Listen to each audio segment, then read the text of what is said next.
It's 7:30. We'll call the meeting to order. I pledge allegiance to the flag of the United States of America and to the republic for which it stands, one nation, under God, indivisible, with justice for all.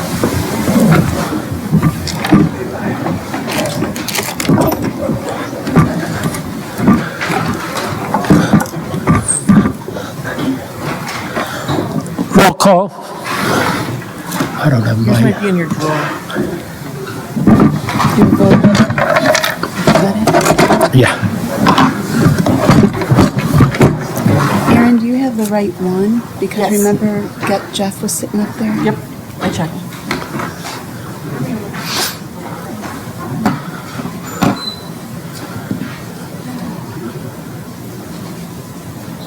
Oh, are we done? No, that.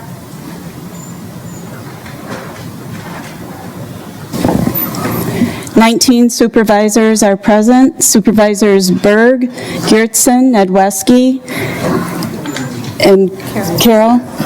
And Carol are excused.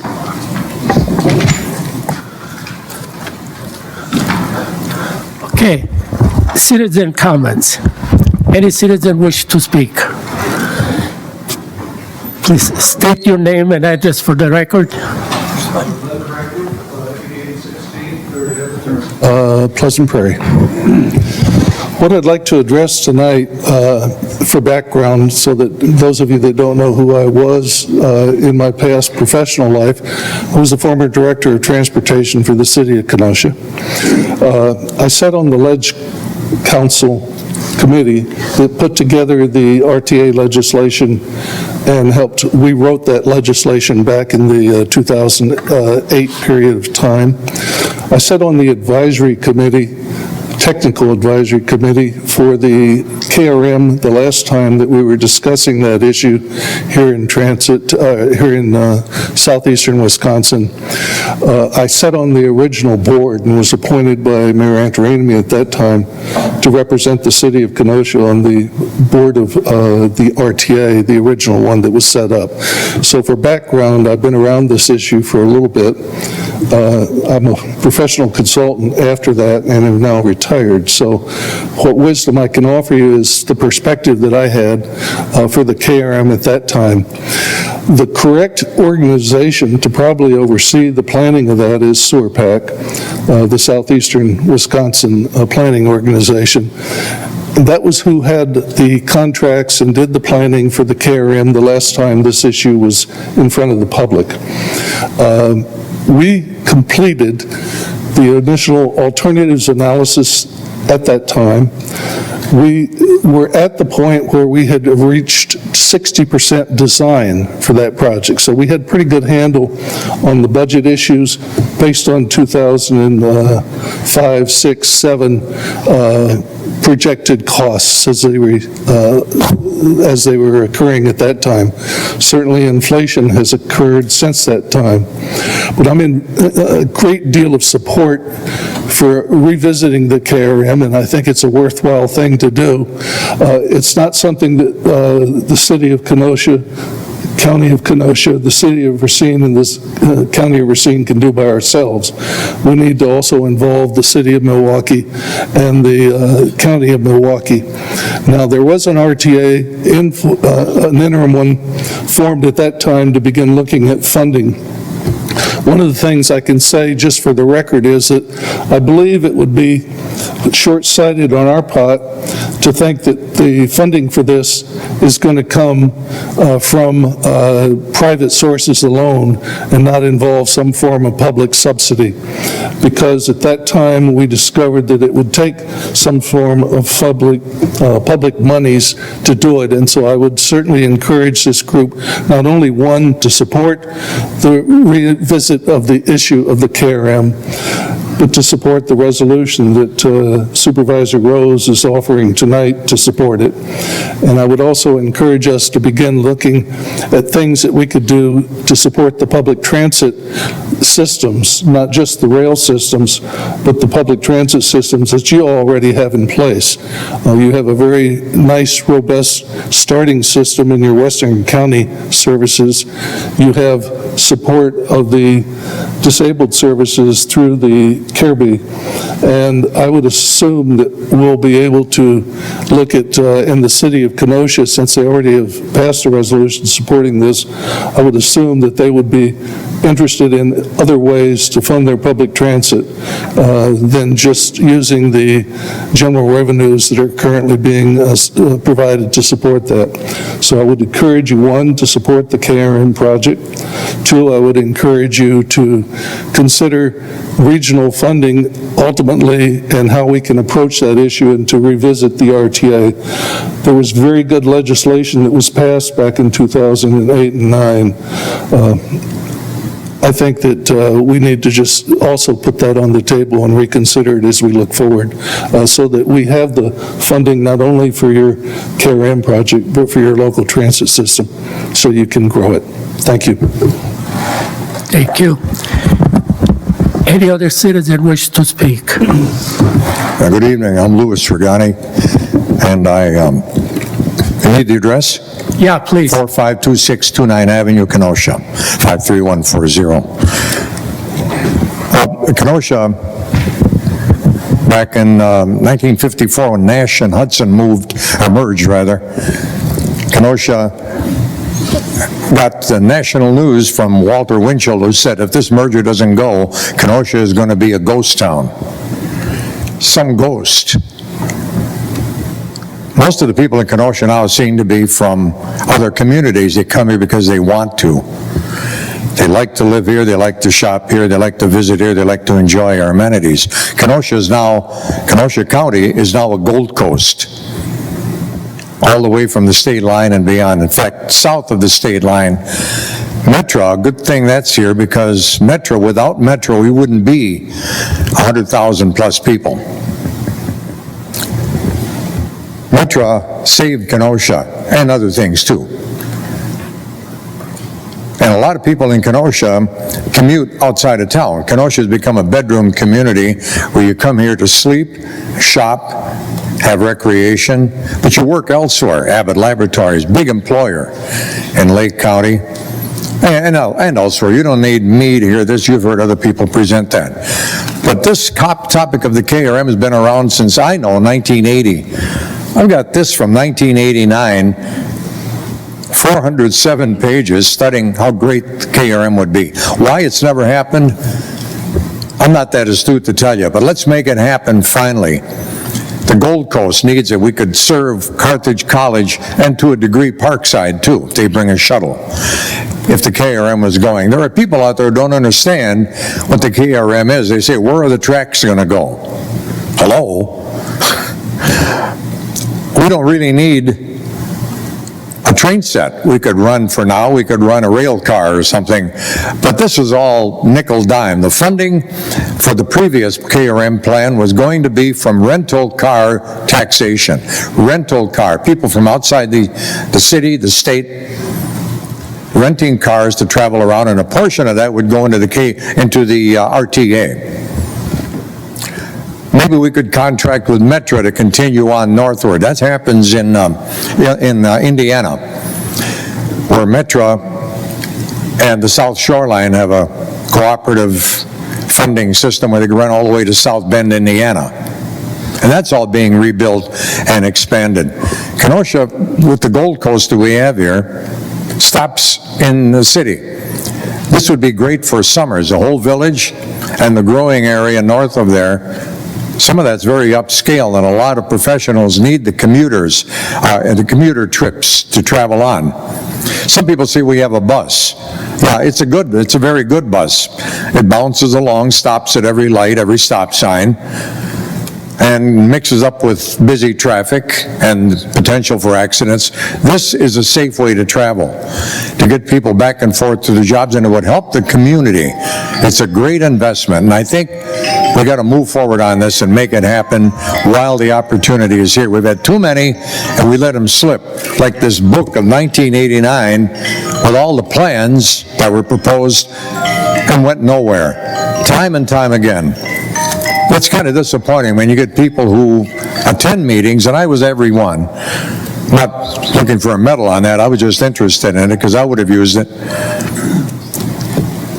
And it all was left to go fallow. Ken Yunker from SURPAC, Southeast Wisconsin Regional Planning Commission. I said, Ken, all these plans and you guys spend money and nothing ever happens.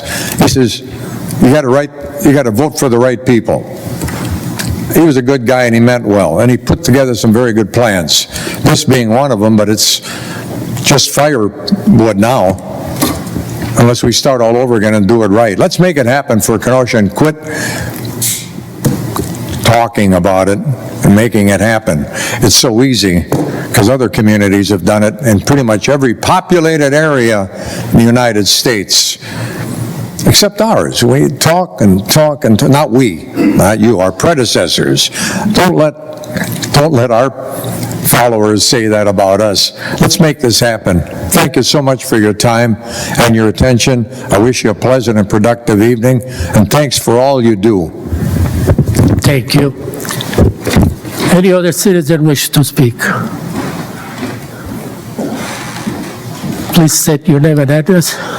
Frank Gagliardi. My address is 1544 Majestic Way East in Twin Lakes, Wisconsin, 53181. Thank you for having me and allowing me the opportunity to talk. I am your Branch 3 Circuit Court Judge. I was just sworn in a few weeks ago.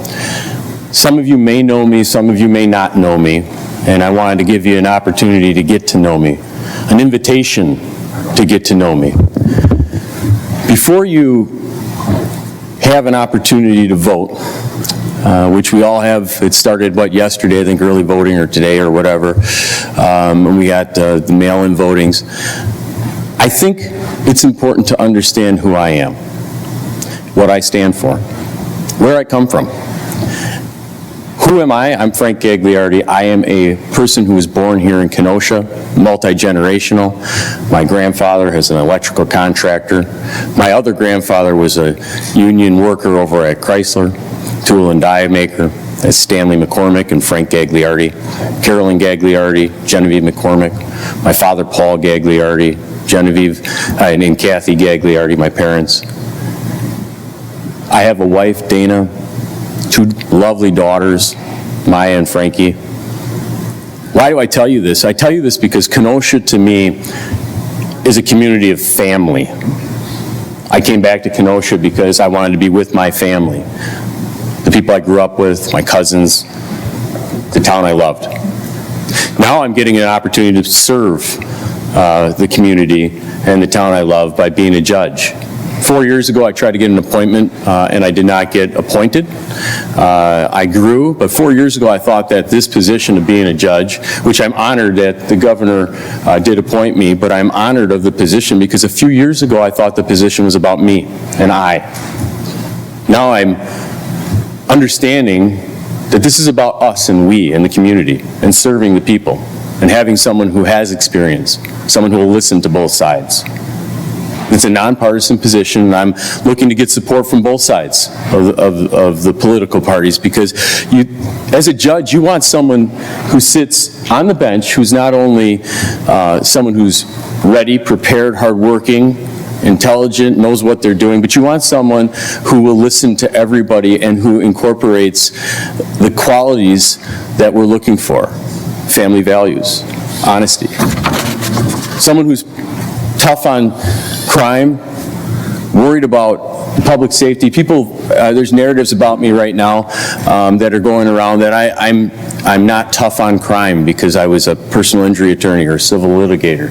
For 18 years, I was a small business owner, a volunteer in the community, ran Lakeland Little League, other organizations. This is a situation where I've been litigating cases for over 18 years in multiple areas of law, representing thousands of clients, over 550 clients in contested litigations in all areas of law. I'm not someone who is not going to be tough on crime. I'm going to be smart on crime. I'm worried about the streets.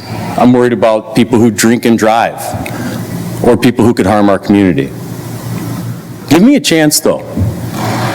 Go down to my chambers, knock on my door, come in, ask for an audience, and have a conversation with me before you make a decision on what you think I am. Some people said that, and some people from the other side are saying some things about me. That's fine that they said I didn't take the appointment right and get on the bench right away. But you got to understand, I am in a small community, and I had a practice that we'd been running for 18 years, and I have clients that I care about, and I was committed to. I have other commitments that are outside my personal interest. My personal interest would have been to get on that bench and represent the community right away. That would have been my selfish interest. But that's not what I was about. I decided to make sure that I took care of my clients, my people, and finish my commitments. But now that those commitments are done, I'm going to take that same work ethic and that same commitment and apply that to my duties on the bench. I'm going to be ready for trials. I'm going to be ready for hearings. I'm going to treat everybody with respect that comes before me and make sure that they feel that they're heard. But again, we got a primary that's contested that's coming up. I'm asking you to support me. I'm, again, not saying anything bad about my opponents. They're wonderful people. They're parents, and both of my opponents, Bill Michael and Heather Iverson, have children and spouses. They're good people. That's not what I'm running on. I'm running on myself, my work ethic, my history. I'm running on my character. And I'm asking you for your support and a chance to hear from me and get to know me. I'm Judge Frank Gagliardi, and thank you for your time. Thank you. Any other citizen wish to speak? Any other citizen wish to speak? Any other citizen wish to speak? Seeing none, citizen comments are closed.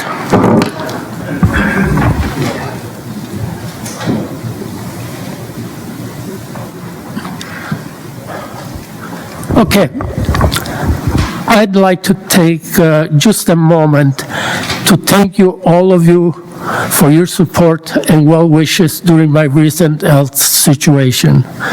It pained me greatly to miss our last couple of meetings, and I am very pleased to return.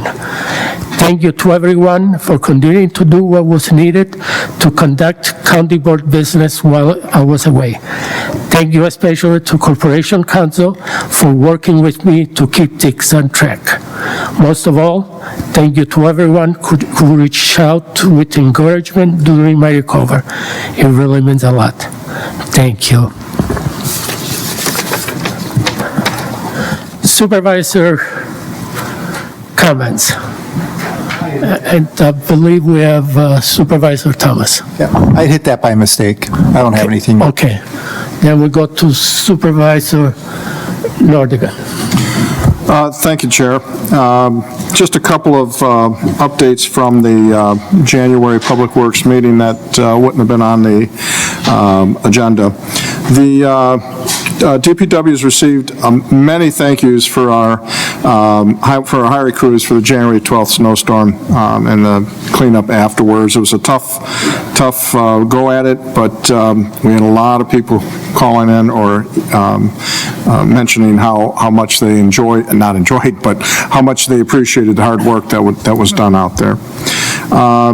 We are waiting staff is waiting for the U.S. Fish and Wildlife streamlined coordination process for the tricolored bat for getting the Highway W to State Line to Highway C project going. So we have an agreement was made to allow for the design to proceed simultaneously with the review for the tricolored bat. The team is currently working towards a 60% plans and specifications. So obviously nothing's going to happen this year on that project. Hopefully 2025, but we don't know yet. Culvert replacement is continuing. It looks like our third one was completed here just recently on Highway C. Highway A started, so that section of Highway A will be closed, and it's well marked as well, as I believe there's been a lot of social media about it.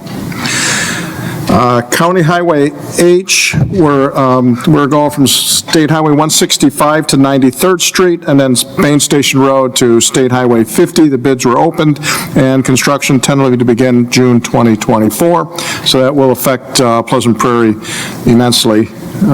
That's a major north-south corridor. And then, good news, Brookside replacement generator. Generator bids have been received and project has been awarded. Generator will back up the entire building, including lighting, computers, elevator, and air conditioning, instead of just life safety items. Everything will be working at a power outage at Brookside. With the increased engineering design, staff was able to increase the generator's service zones while reducing the overall budget. I don't have the exact numbers, but it was a significant reduction from what was budgeted. And that is all that I have for now. Thank you. Thank you. Supervisor Rodriguez. Thank you, Mr. Chair. I just wanted to share with all of you tonight that I had the pleasure of joining Vice Chair Decker and Supervisor Poole this afternoon in Madison as representatives from the county, as well as the city of Kenosha, including Mayor Antaramian and County Executive Kirkman, as we joined representatives from the Menominee tribe to sign the historic IGA between both municipalities and the tribe. So it is official. Those have been signed by all parties. I want to thank not just board leadership, but as all of our staff as well for making this IGA possible. It was definitely quite the endeavor for us to get to this point. But I don't mean to speak on behalf of the tribe, but for the representatives that were there today, including Chairwoman Kekek, the Gaming Authority Chair, Mr. Awanape, and forgive me, I don't recall Spencer's last name, but Spencer from the tribe as well. They're very grateful for the partnership that we have entered into with their tribe on behalf of their people, and look forward to continuing our working relationship for many years to come. Thank you. Thank you. Any other supervisor wish to speak? Any other supervisors? Okay, seeing none, supervisor reports is closed.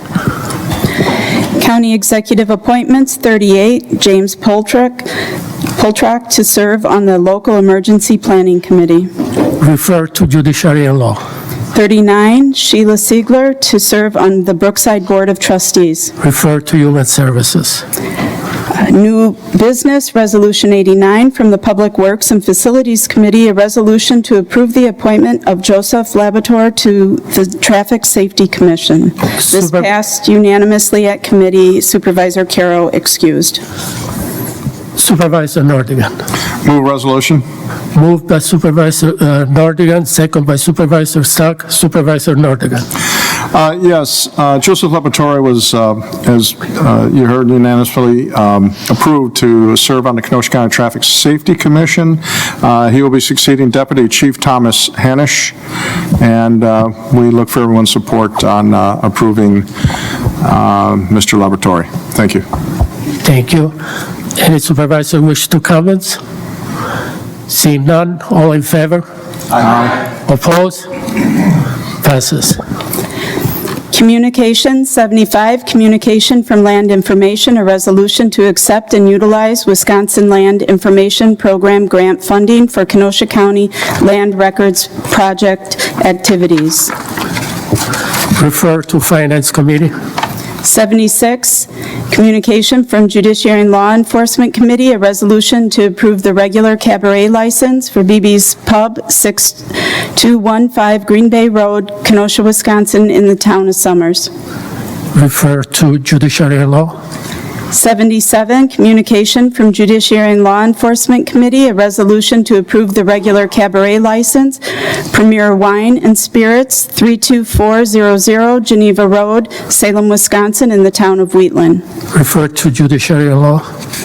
78, communication from Shelley Billingsley, a resolution to maintain Wisconsin bird city status and recognize International Migratory Bird Day proclamation. Refer to Public Works. 79, communication from Shelley Billingsley, a resolution authorizing sale of Highway F project remnant to Donna Carroll. Refer to Public Works and Finance.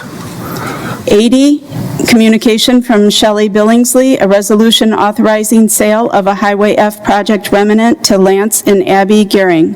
Refer to Public Works and Finance.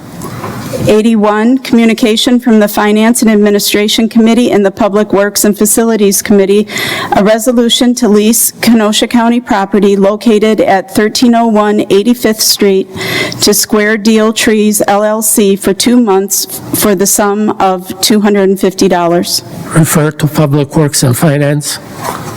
82, communication from Joseph Cardamone, a resolution to amend Municipal Code of Kenosha County, Chapter 2, Rules of the County Board. Refer to Legislative.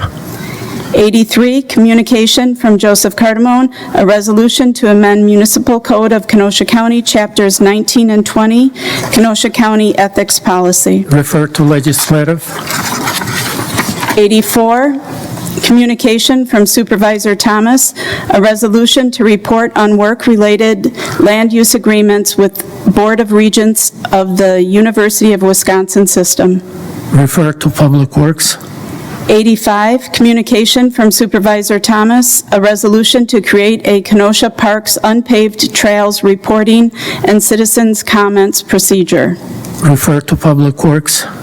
86, communication from Supervisor Rose, a resolution supporting the Kenosha Racine Milwaukee KRM Regional Rail Line. Refer to the Executive Committee. Claims 15, Timothy Kennedy, property damage. Refer to Corporation Council. 16, Joshua Sommer, property damage. Refer to Corporation Council. The approval of the January 16th, 2024 minutes by Supervisor Rodriguez. Supervisor Rodriguez. Thank you, Mr. Chair. I move the January 16, 2024 minutes. Moved by Supervisor Rodriguez, second by Supervisor Uhas. Uhas. Uhas. I'm sorry. Any discussion? All in favor? Aye. Motion to adjourn. Nay? Who made the motion? Who? Zach. Okay, motion to adjourn by Supervisor Rodriguez, seconded by Supervisor O'Day. All in favor? Aye. Opposed? We're adjourned.